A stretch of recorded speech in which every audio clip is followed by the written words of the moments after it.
Nous allons lire ensemble ce matin dans le psaume 139. Le psaume 139, je vais lire quelques versets à partir du verset 1er jusqu'à 6, et puis on va sauter de 13 à 18. Psaume 139, le psaume de David qui dit ceci: Éternel, tu me sondes et tu me connais. Tu sais quand je m'assieds et quand je me lève. Tu pénètres de loin ma pensée. Tu sais quand je marche et quand je me couche. Et tu pénètres toutes mes voies. Car la parole n'est pas sur ma langue que déjà, ô Éternel, tu la connais entièrement. Tu m'entoures par derrière et par devant, et tu mets ta main sur moi. Une science aussi merveilleuse est au-dessus de ma portée. Elle est trop élevée pour que je puisse la saisir. Alors on va sauter, on va au verset 13. Je vais aller jusqu'à 18. C'est toi qui as formé mes reins, qui m'as tissé dans le sein de ma mère. Je te loue de ce que je suis une créature si merveilleuse. Tes œuvres sont admirables et mon âme le reconnaît bien. Mon corps n'était point caché devant toi lorsque j'ai été fait dans un lieu secret, tissé dans les profondeurs de la terre. Quand je n'étais qu'une masse informe, tes yeux me voyaient et sur ton livre étaient tous inscrits les jours qui m'étaient destinés avant qu'aucun d'eux n'existe. Que tes pensées, ô Dieu, me semblent impénétrables, que le nombre en est grand. Si je les compte, elles sont plus nombreuses que les grains de sable. Je m'éveille et je suis encore avec toi. Ô Dieu, puisses-tu faire mourir... Non, c'est jusqu'au verset 18, je vais m'arrêter là. Merci Seigneur. Vous pouvez vous asseoir.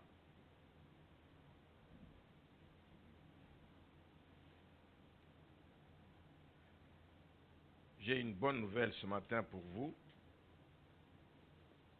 C'est que Dieu s'intéresse à toi, chacun de nous. Dieu s'intéresse à toi. Une bonne nouvelle? Amen, amen.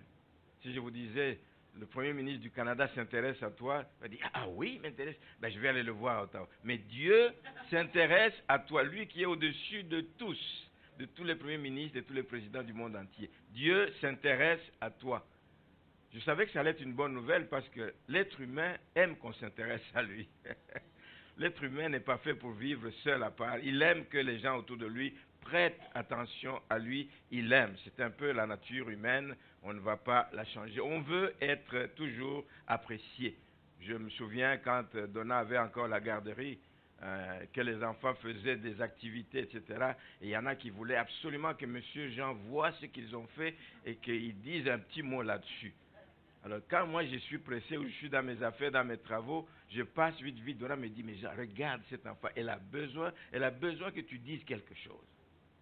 Ça part de là, ça part des enfants jusqu'à notre âge adulte. On a besoin d'entendre un mot gentil, on a besoin d'entendre un mot d'encouragement, on a besoin d'entendre qu'on est apprécié, Alors, je ne sais pas si vous l'avez déjà vécu, mais sans doute certains, que vous vous retrouviez comme dans un grand rassemblement. Et puis, vous savez que ce jour-là, l'invité principal de ce rassemblement, c'est une notoriété, quelqu'un de connu, un prédicateur connu, quelque chose comme ça. Et vous y allez parce que vous dites, mais je l'ai connu, je l'ai vu il y a 20 ans, quand j'étais en Afrique, il est de passage au Canada, je vais y aller. Mais tu y vas, tu te dis 20 ans après, ça doit être quelqu'un qui ne me connaît plus. Mais tu arrives, à ta grande surprise, tu es dans la salle, il te repère. Dans les multitudes de gens dans la salle, il te repère. Il dit, hey Jean, je te connais.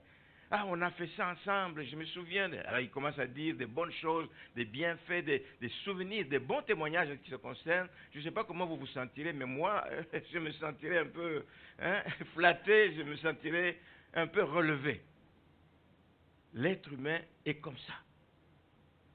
Maintenant, si un être humain, aussi connu, aussi célèbre qu'il puisse être, peut te dire des paroles comme ça et que toi tu te sens bien.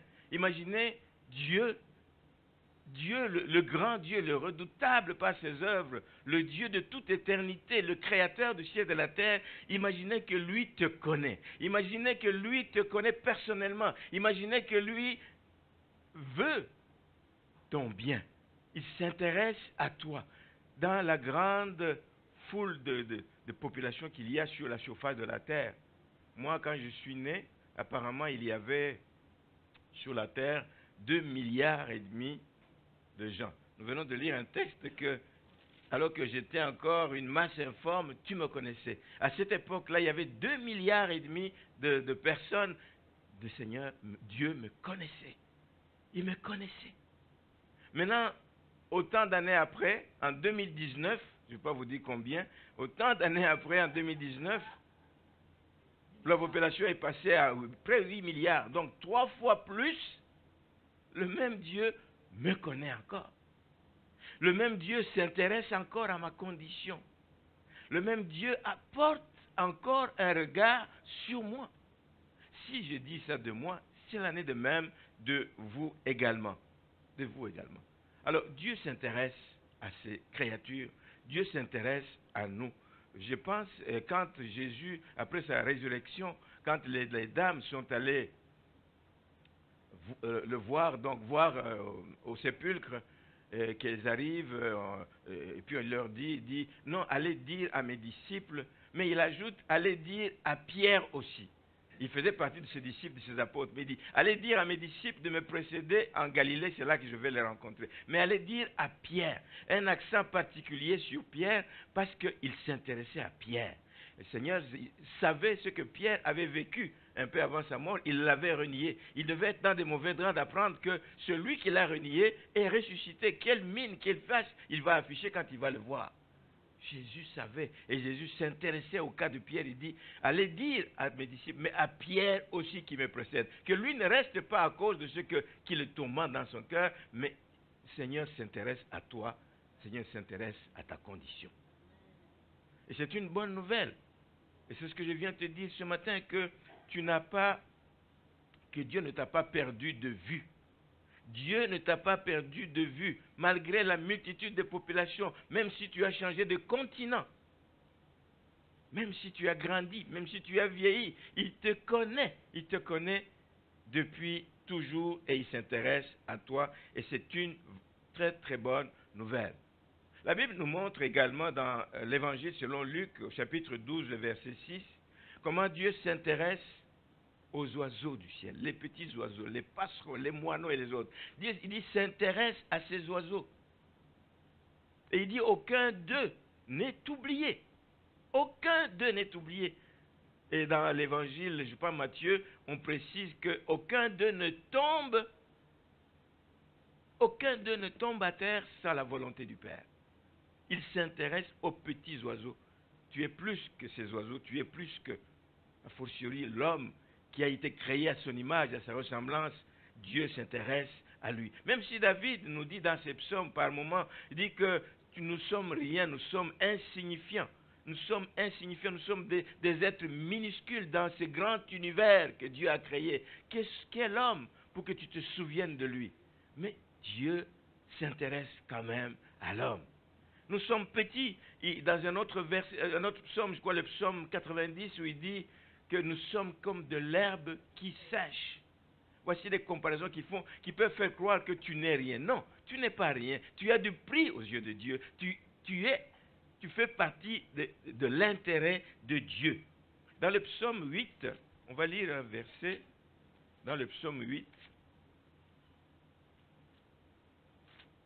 je vais lire à partir du verset.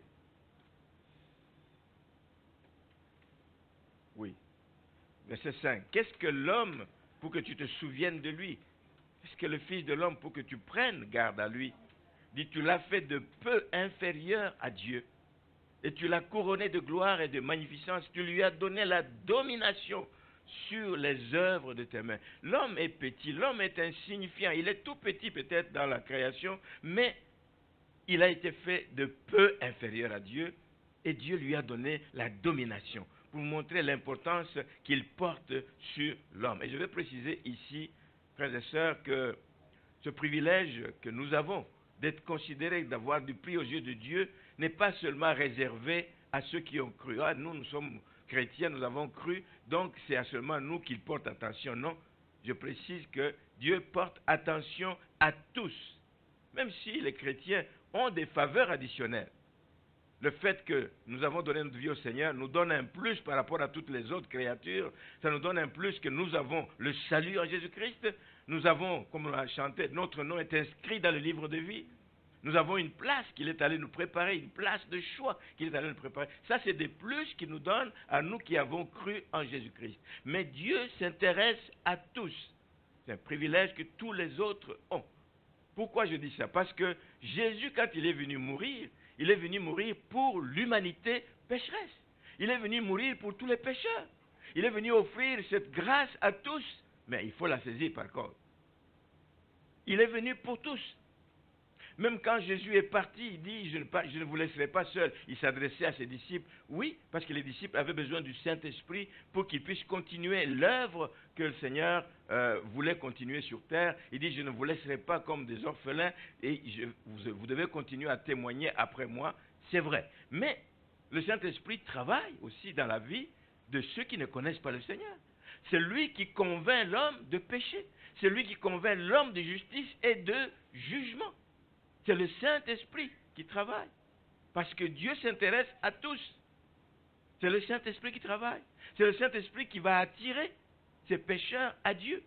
Qui va leur donner, qui va créer à un moment donné, comme vous et moi, la soif de connaître Dieu, la soif de quitter les mauvaises choses et le désir de se mettre sous la protection du Dieu puissant. C'est le Saint-Esprit. Dieu s'intéresse à toi. Mais regardez, tout en disant cela, qui s'intéresse à toi comme il s'intéresse à ceux qui sont encore errants à l'extérieur, nous savons que malgré qu'ils entendent la voix du Saint-Esprit, qui les attire, qui les montre de quitter les mauvaises voies dans lesquelles ils sont, très peu de gens vont répondre à cet appel. Beaucoup vont résister à l'appel du Seigneur. Beaucoup vont résister à la voix du Saint-Esprit. Beaucoup vont vouloir continuer à fermer leur cœur pour que le Seigneur ne prenne pas place dans leur cœur. Et ça, c'est un problème qui relève de leur choix, le libre choix de chaque personne. Ça relève de notre choix. Mais ce que Dieu fait, c'est de continuer à montrer sa bonne volonté. C'est de continuer à tendre la main pour que ceux qui ne le connaissent pas encore puissent le connaître, qu'ils puissent venir comme nous à la connaissance de la vérité. N'est-ce pas une bonne nouvelle? Ça veut dire que si nous avons donné notre vie au Seigneur aujourd'hui, d'autres peuvent encore donner leur vie au Seigneur parce que la grâce est encore disponible. Elle est encore là de la même manière qu'elle l'était pour nous. Merci Jésus. Merci Seigneur. Si je reviens au psaume 139 que nous avons lu, dans les quelques versets que nous avons lus, ce psaume décrit de manière un peu particulière comment Dieu nous connaît personnellement, mais pas superficiellement. Il nous connaît personnellement et il nous connaît profondément aussi. Il connaît tous les détails de notre vie, au point qu'il est impossible de faire quoi que ce soit à son insu. C'est impossible. Il te connaît. Où est-ce que tu vas aller te cacher où Dieu ne te verra pas? Qu'est-ce que tu feras, même si tu le fais dans l'ombre, même si tu te caches sous terre? Dieu voit partout où tu es. Il nous connaît personnellement, il nous connaît profondément. Quand nous étions encore une masse informe, peut-être même que les parents ne savaient même pas encore, la mère ne savait même pas encore qu'elle a conçu. Lui, il savait que nous étions déjà là. On était encore une masse informe. Il s'intéressait à nous. C'est pour ça qu'il dit, quand on s'assied, il dit, mais tu sais, quand je m'assieds, vous montrez jusque-là, il s'intéresse à savoir quand tu t'assieds, quand tu te lèves, quand tu cours, quand tu pénètres de loin ma pensée. Il sait quand tu marches, il sait quand tu te couches. Le Seigneur suit toutes ces choses de près. Il sait même quand nous essayons de le fuir, comme Jonas. Il pensait se cacher au fond de la cale d'un bateau. Non, tu ne peux pas te cacher devant Dieu. Il nous connaît, il s'intéresse à nous, où que nous soyons. Maintenant, je voudrais dire ce matin qu'il ne faut pas mal interpréter. Des gens mal intentionnés peuvent mal interpréter ceci en disant que Dieu nous suit de trop près. Il est trop curieux, il veut trop contrôler ma vie. Moi, je veux gérer ma vie. Tu ne peux pas la gérer en dehors de lui. Tu ne peux pas.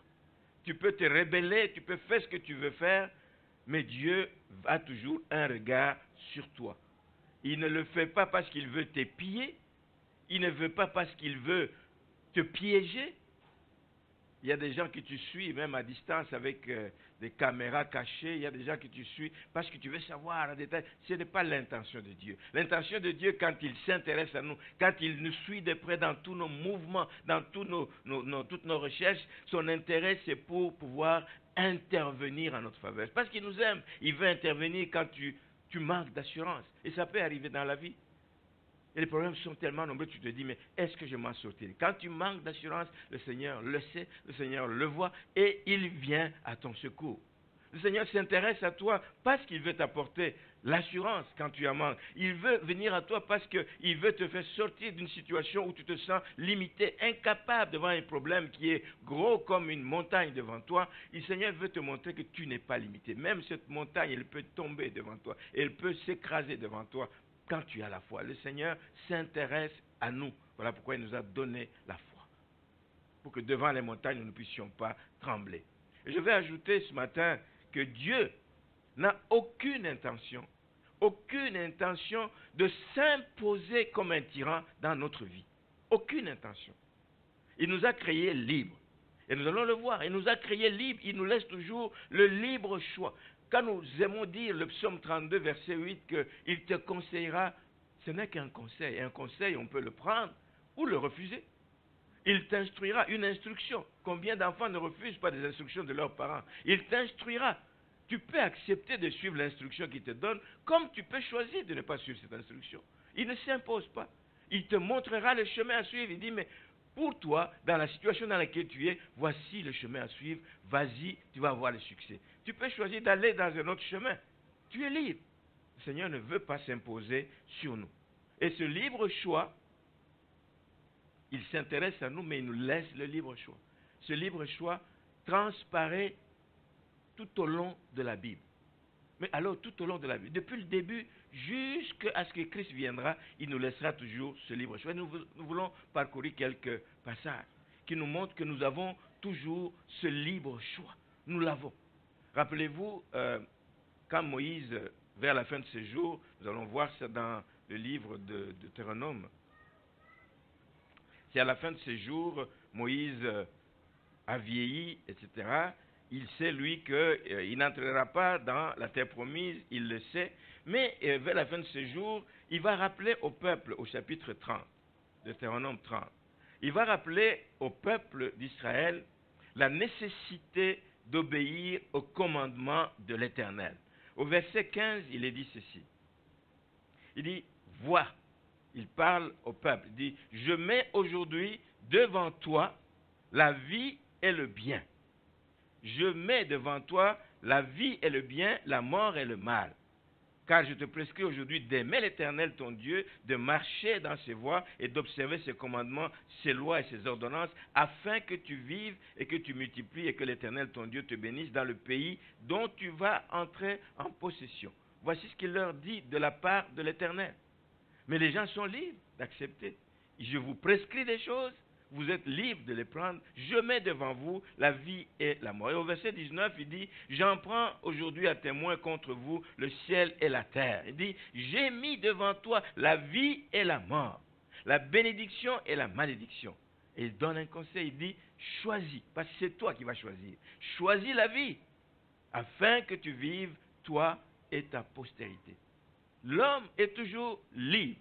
Dieu s'intéresse à lui. Dieu lui montre, il lui donne des conseils, il lui donne des prescrits, etc. Mais Dieu nous laisse libres dans nos choix. Choisis la vie et tu vivras, toi et ta postérité.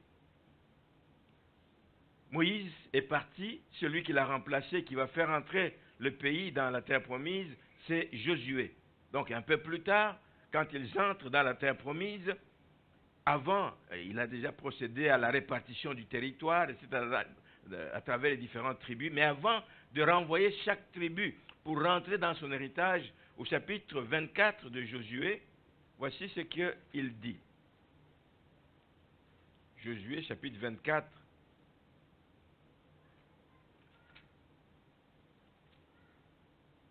À partir du verset 13, il dit, chaque tribu a déjà son héritage, etc. Mais il rappelle, il commence à rappeler d'abord, comme Moïse l'a fait, tous les bienfaits de Dieu. Vous savez d'où vous êtes sortis, vous savez, etc.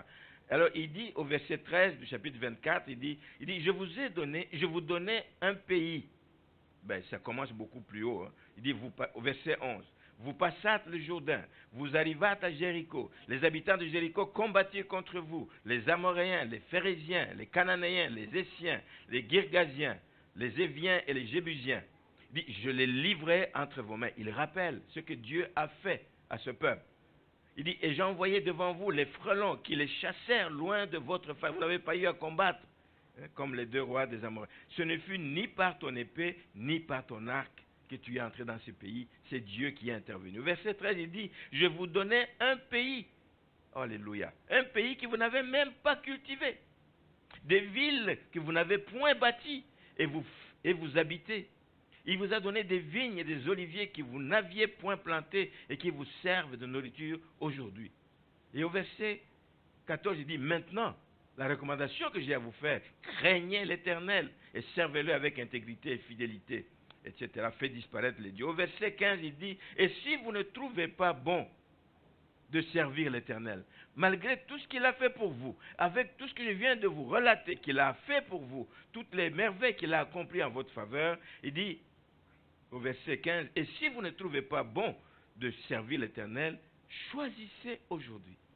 C'est votre choix. Choisissez aujourd'hui qui vous voulez servir. Ou les dieux que servaient vos pères au-delà du fleuve, ou les dieux des Amoréens dans le pays desquels vous habitez. Mais quant à moi et ma maison, nous servirons l'Éternel. C'est un choix qu'ils avaient, comme vous et moi, nous avons toujours le choix de faire ce qui plaît à Dieu et ce que Dieu agrée. Merci Seigneur. Un autre exemple, beaucoup plus tard, on ne va pas aller lire, c'est dans l'histoire à l'époque d'idolâtrie, à l'époque du roi Akab. Vous connaissez l'histoire quand le prophète Élie s'adressa au peuple qui était rebelle à Dieu, il leur disait, c'est dans 1 Roi du chapitre 18, verset 21, 20, 21 de ce côté-là, il dit, jusqu'à quand, jusqu'où clocherez-vous des 2 côtés? Quel Dieu servez-vous? Quelle est votre position? Choisissez quelle est votre position. Jusqu'à quand clocherez-vous des 2 côtés? Choisissez à qui vous allez servir. Ou c'est l'Éternel qui est Dieu, alors suivez-le, servez-le. Ou c'est Baal qui est votre Dieu, alors suivez-le et servez-le. Et vous connaissez toute l'expérience qu'il a faite donc sur le mont Carmel. Je vais venir plus près de nous, dans les évangiles. Tout est question de choix. Dans les évangiles, quand le jeune homme riche, on peut aller lire ça dans l'évangile selon Marc, Marc chapitre 10,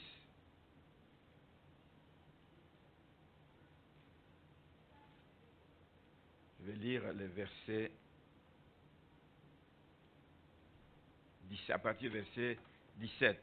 Comme Jésus se mettait en chemin, un homme accourut et se jetant à genoux devant lui, dit, « Bon maître, lui demanda-t-il, que dois-je faire pour hériter la vie éternelle ?» Jésus lui dit, « Pourquoi m'appelles-tu bon? Il n'y a de bon que Dieu seul. » Il dit, « Tu connais les commandements. Tu ne commettras point d'adultère, tu ne tueras point, tu ne déroberas point, tu ne diras point de faux témoignages, tu ne feras tort à personne, honore ton père et ta mère. » Et le jeune homme lui répondit, « Maître, j'ai observé toutes ces choses dès ma jeunesse. » Et Jésus, l'ayant regardé, l'aima. Il s'est intéressé à lui, il l'a aimé, il dit, « Tu es sincère. » Et il lui dit, « Il te manque par contre une chose. Va, vends tout ce que tu as, donne-le aux pauvres, et tu auras un trésor dans le ciel. Puis, viens et suis-moi. » Puis, viens et suis-moi. Mais au verset 22, qu'est-ce qu'on nous dit? Mais affligé de cette parole, cet homme s'en alla tout triste, car il avait de grands biens. Jésus connaît cet homme, ce jeune homme. Il est riche. Jésus l'aima, parce qu'il était sincère. Il dit, tous ces commandements, je les ai faits depuis ma jeunesse. Je les ai respectés depuis ma jeunesse. Mais si tu veux me suivre, il dit, il y a un choix que tu as à faire. Va, vends tout ce que tu possèdes. Parce que l'homme était attaché à ses richesses. Et Jésus le voyait. Il était attaché à ses richesses, il ne pouvait pas s'en séparer. Jésus dit, va, vends tout ce que tu possèdes, donne-le aux pauvres, ensuite viens et suis-moi. Jésus savait que ce jeune homme riche avait le choix. Il dit, tu veux me suivre, viens, mais voici la condition pour me suivre. Va, vends et tu viens me suivre. Et il a choisi cet homme de garder ses richesses parce que c'était plus important que de suivre Jésus. Il a choisi de garder ses richesses et il est parti, on nous dit, affligé de cette parole. Il était tout triste parce qu'il avait de grands biens. Ce jeune homme a fait son choix de s'en aller et de ne pas suivre Jésus-Christ. Frères et sœurs, je le répète encore, Dieu s'intéresse à toi personnellement, pour ne pas dire à vous collectif, mais Dieu s'intéresse à toi personnellement. Pas parce qu'il veut te dépouiller, peut-être que ce jeune homme dit, mais il veut que je devienne pauvre, il veut me dépouiller. Non, ce n'est pas pour cela. Dieu ne s'intéresse pas à toi non plus parce qu'il veut t'épier, je l'ai dit tout à l'heure. Dieu s'intéresse à toi parce qu'il t'aime. C'est le point de départ. Il aima d'abord ce jeune homme riche. Il aime le jeune homme riche et il lui veut du bien. Et il ne veut pas le perdre. Même chose pour toi. Dieu s'intéresse à toi parce qu'il t'aime, parce qu'il ne veut pas te perdre, parce qu'il sait que si tu continues à errer loin de ses voies, tu es sur le chemin de la perdition. Il s'intéresse à toi pour te ramener toujours sur le droit chemin. Dieu s'intéresse à toi parce qu'il veut que tu réussisses ta vie. Amen. Il veut que tu réussisses ta vie. Il veut que tu sois bien. Il t'a créé pour réussir. Il a tout mis devant toi. Voici, j'ai mis toutes les richesses. Tu domines sur tout. Tu gères ces choses. Tout ça, c'est pour toi. Il veut que tu réussisses. Voilà pourquoi il s'intéresse à toi. Il t'a créé pour réussir. Il t'a créé pour que tu puisses vivre aussi en communion avec lui. Il a créé l'être humain à son image. Voici quelqu'un avec qui nous pouvons parler le même langage. Voilà pourquoi il t'a créé. Il s'intéresse à toi parce qu'il veut garder la communion avec toi, parce qu'il veut entretenir une relation d'amour avec toi, une relation profonde avec chacun de nous. Dieu s'intéresse à toi. Dieu s'intéresse à toi parce qu'il voit tes souffrances. Pas juste pour dire je compatis à tes souffrances, mais il s'intéresse à toi parce qu'il veut te libérer de ces souffrances.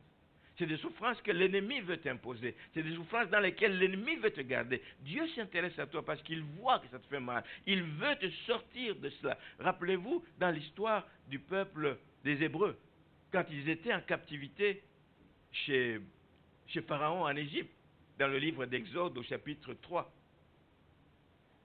Il dit ceci, il dit à Moïse, il dit, va, c'est toi qui vas aller délivrer mon peuple. Il parle au sujet de ces Hébreux. Il lui dit, j'ai vu, les versets 7 et 8, j'ai vu la souffrance de mon peuple. Il s'intéresse à toi parce qu'il voit ce qui se passe dans ta vie. Il n'y a rien qui arrive. Il a vu la souffrance de son peuple. Avant même qu'il ne crie, mais il a aussi entendu les cris de son peuple. Il dit, j'ai vu la souffrance de mon peuple. J'ai entendu le cri de mon peuple, comme il entend ton cri aujourd'hui. Quand tu pleures pour un enfant, quand tu pleures pour une soeur, un frère, pour un parent, Dieu entend ton cri. Il s'intéresse à toi parce qu'il veut te sortir et te libérer de ces souffrances. J'ai entendu les cris de mon peuple. Dit, je connais ces douleurs. Et je ne veux pas qu'il reste dans ces douleurs. Et je suis descendu pour le délivrer. Voilà pourquoi il s'intéresse à son peuple. Alors, quel que soit, ça c'est pour toi et moi aujourd'hui, quelle que soit la durée du désert dans lequel tu peux être, quelle que soit la douleur, la durée des souffrances que tu as endurées, quelle que soit la durée des problèmes que tu traînes derrière toi, sache que le Seigneur n'est pas indifférent à ta situation.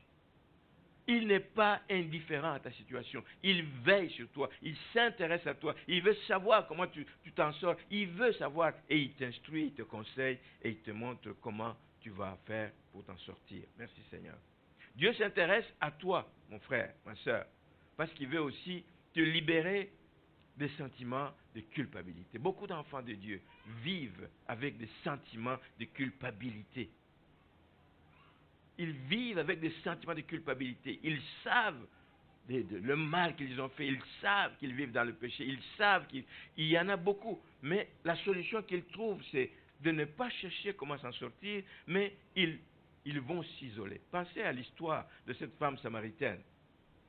La Bible nous dit, c'est dans l'Évangile selon Jean chapitre 4, verset 7, que cette femme a fait quelque chose d'inhabituel. La Bible dit qu'elle est allée au puits pour puiser l'eau à midi. Je suis allé dans des recherches là pour voir ceux qui puisaient l'eau. Ils puisaient l'eau quand? Ils puisaient l'eau souvent le matin. Il ne fait pas encore beaucoup de soleil, c'est le temps d'aller puiser l'eau. Ou le soir, en fin de journée, quand le soleil s'est couché, c'est là que vous allez puiser l'eau. Mais pas à midi, en plein soleil. Hein. À midi, d'ailleurs, les gens sont à table, sont en train de manger. À midi, les gens peut-être font une petite sieste, je ne sais pas.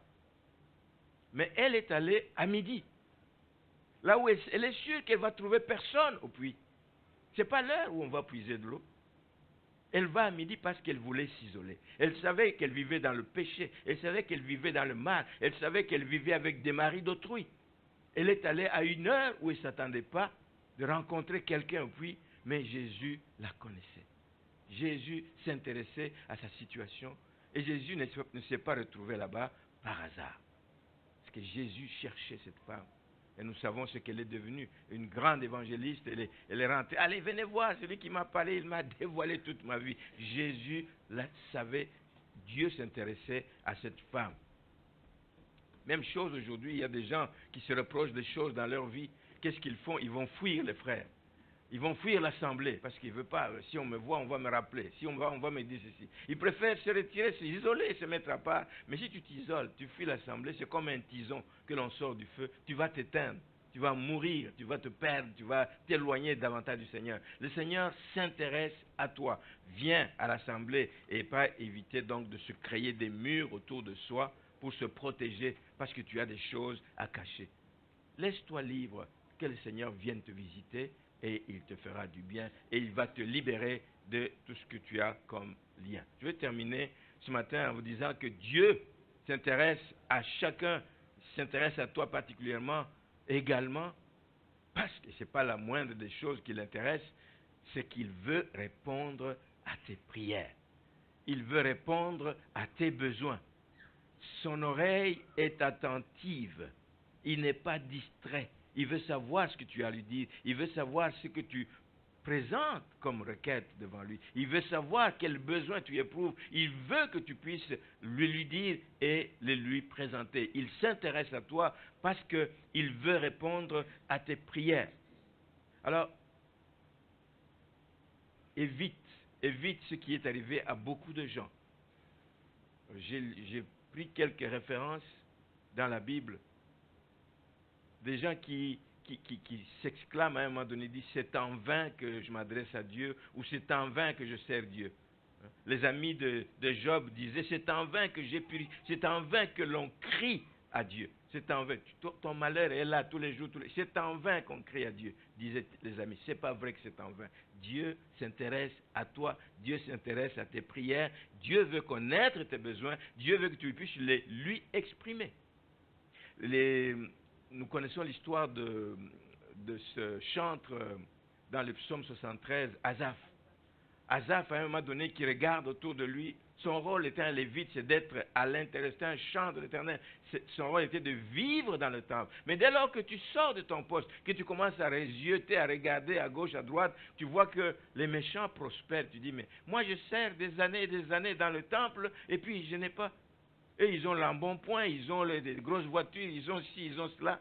Et toi, tu n'as rien. Ne regarde pas aux autres. Parce que tu risques de dire, comme à un moment donné, Asaph a dit dans le psaume 73, le verset 13, il dit, c'est en vain que j'ai purifié mon cœur. C'est en vain que j'ai lavé mes mains dans l'innocence. Ne dis jamais ces choses-là parce que Dieu s'intéresse à toi. Dieu s'intéresse à tes prières.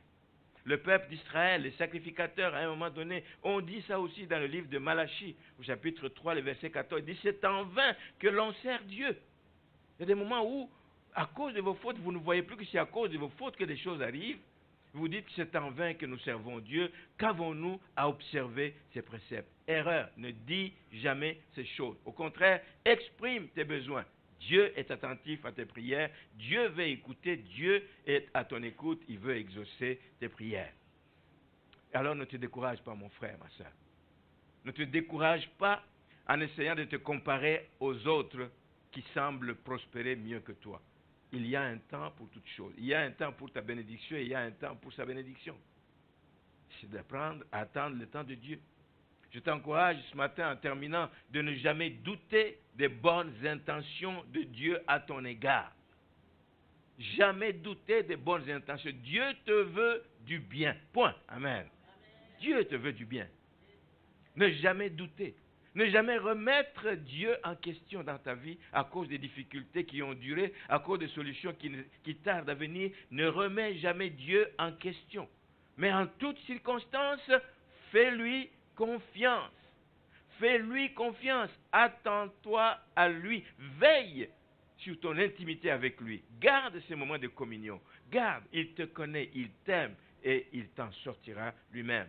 Et il faut apprendre juste à attendre le temps de Dieu. C'est le meilleur. C'est le meilleur.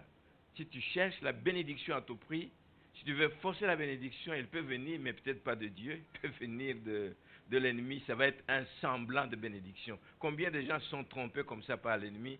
Je veux une auto, je veux une voiture, n'importe quel prix. Oui, tu peux l'avoir. Tu peux l'avoir. Mais c'est une auto qui va te créer des problèmes, des dettes par-dessus dettes, etc. Et même le peu que tu avais, tu vas le perdre. Non, c'est attendre le temps de Dieu parce que Dieu te connaît, Dieu t'aime, Dieu a un plan pour ta vie, Dieu veille à ce que ce plan se réalise. Amen.